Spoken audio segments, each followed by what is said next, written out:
पुणी विवाद में केन्द्रापड़ा सांसद अनुभव महांती जनाशुना गणमाध्यम प्रतिनिधि को सर्वसम्मुखें कर बेजित जार एक वीडियो एवं सोशल मीडिया रे भाइराल होउची जो घटना को नहीं एवं सबुठी आरंभ होईची चर्चा।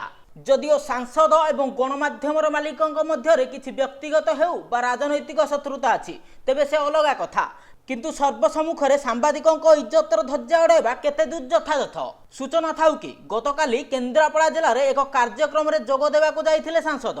सेठाकु खबर संग्रह लगी आसीथिबा जने जनाशुना गणमाध्यम प्रतिनिधि को सर्वसम्मुखें अनुभव करथिले बेजित। तेबे कोन कहिथिले थरुटिए देखि नियंते एही भिडियोटी देखिले तो संविधान चतुर्थ स्तंभ बोलाउथिबा गणमाध्यम को किभली मिलुची सम्मान। सांसद एही भिडियो रे कहिसंती कि भूल खबर प्रसारण करा जाउची, लेखाजुखा किछि दस्तावेज न दिले केही के खबर प्रसारण करे नाही, किछि प्रमाण थिले ही लेखाजुखा किछि दस्तावेज न दिले केबे केही प्रमाण करे नाही एवं खबर मध्य प्रसारण करि न थाए। तेबे एही घटना पर साधारण लोकଙ୍କ मन रे उठिची अनेक प्रश्न। केते सुरक्षित सांबादिक? सत्य को लोकलोचन रे प्रकाश करबा कोन भूल? केबे मिलिबो सांबादिकों को सम्मान? केतेबेले सांबादिक माड़ खाउछंती तो आउ केतेबेले जीवन मध्य बाजी लागुछि।